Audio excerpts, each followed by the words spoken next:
Selamat pagi untuk kita semua. Jumpa kembali dengan saya Bunda Lili di Doremi Doa dan Renungan Remaja Anak Misioner Paroki Santo Petrus dan Paulus Argapura.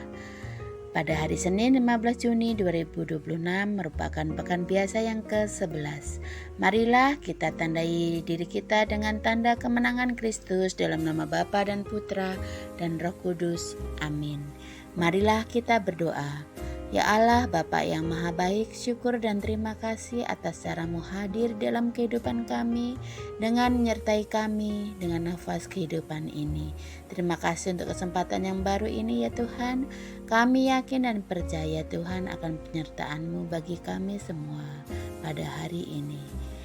Demi Kristus Tuhan dan Juru Selamat kami. Amin. Tuhan sertamu dan sertamu juga. Inilah Injil Tuhan kita Yesus Kristus menurut Santo Matius. Dimuliakanlah Tuhan. Matius bab 5 ayat 38 sampai 42. Kamu telah mendengar firman mata ganti mata dan gigi ganti gigi. Tetapi aku berkata kepadamu, janganlah kamu melawan orang yang berbuat jahat kepadamu. Melainkan siapapun yang menampar pipi kananmu, berilah juga kepadanya pipi kirimu. Dan kepada orang yang hendak mengadukan engkau karena mengingini bajumu, serahkanlah juga jubahmu. Dan siapapun yang memaksa engkau berjalan sejauh 1 mil, berjalanlah bersama dia sejauh 2 mil. Berilah kepada orang yang meminta kepadamu, dan janganlah menolak orang yang mau meminjam daripadamu. Demikianlah sabda Tuhan. Terpujilah Kristus. Bapak, Ibu, dan anak-anak yang dikasihi Tuhan, kita sudah mendengarkan firman Tuhan pada pagi hari ini, di mana melampaui batas keadilan manusia. Dunia kita sering kali dijalankan dengan prinsip timbal balik yang ketat. Jika seseorang berbuat baik, kita membalasnya dengan kebaikan. Namun jika seseorang menyakiti kita akan membalasnya, atau setidaknya menuntut keadilan yang setara. Prinsip mata ganti mata dan gigi ganti gigi sebenarnya diberikan dalam perjanjian lama untuk membatasi dendam agar hukuman tidak melebihi pelanggaran.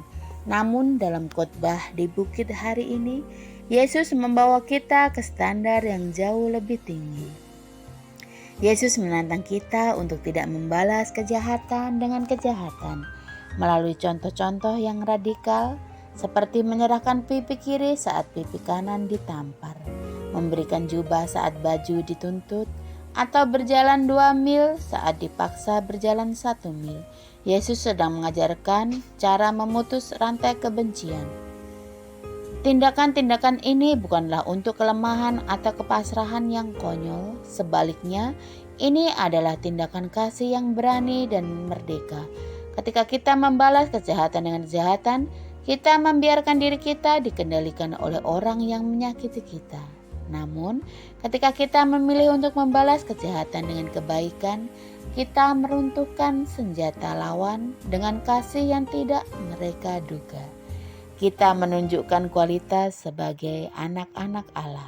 Yesus juga mengingatkan kita untuk bermurah hati. Berilah kepada orang yang meminta kepadamu, dan janganlah menolak orang yang mau meminjam daripadamu. Sebagai umat Katolik, tuntutan Injil ini memang merasa sangat berat. Bahkan sekilas tampak tidak masuk akal bagi dunia. Bagaimana mungkin kita mengasihi orang yang merugikan kita? Kita hanya bisa melakukannya jika kita menyadari satu hal. Tuhan telah melakukan hal yang sama dengan kita. Ketika kita berdosa dan mengkhianatinya, Ia tidak membalas kita dengan murka, melainkan dengan pengampunan di atas kayu salib. Hari ini kita diajak untuk melangkah lebih jauh, the extra mile. Jangan hanya berbuat baik kepada mereka yang baik kepada kita. Mari belajar mengikis keegoisan, melepaskan keinginan untuk membalas dendam, dan mulai menenangkan sesama melalui kemurahan hati dan kasih yang radikal. Semoga kasih Tuhan senantiasa menyertai kita sekalian.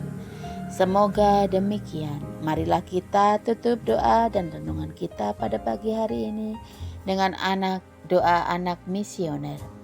Tuhan Yesus, Engkau diutus Bapa menjadi berkat bagi dunia dan menjadi juru selamat bagi manusia. Utuslah kami anak-anak dan remaja misioner di Indonesia untuk menjadi sahabat yang kuat bagi yang lemah, sahabat yang rela berkorban bagi yang menderita payah, sahabat penghibur bagi yang sakit dan gelisah. Tuhan Yesus, kami pun ingin menjadi utusan-utusan kecil-Mu, teman setia bagi yang tersingkir dan terlantarkan, teman bicara bagi yang kesepian dan terlupakan, sobat yang gembira bagi yang sedih dan susah, sobat penuh penghargaan bagi yang tak dicintai. Tuhan Yesus, utuslah kami ini dengan bantuan Roh Kudus-Mu, menjadi garam dan ragi yang baik, menjadi terang dan obor cemerlang, membawa kegembiraan dan pengharapan. Tuhan Yesus, kutuskanlah badanku dan kutuskanlah jiwaku. Kupersembahkan diriku padamu hari ini. Berkatilah semua anak dimanapun, berkatilah semua orang yang kami jumpai, siapapun mereka. Amin. Semoga kita sekalian, aktivitas kita sepanjang hari ini senantiasa diberkati oleh Allah yang Maha Kuasa, dalam nama Bapa dan Putra dan Roh Kudus. Amin. Selamat pagi.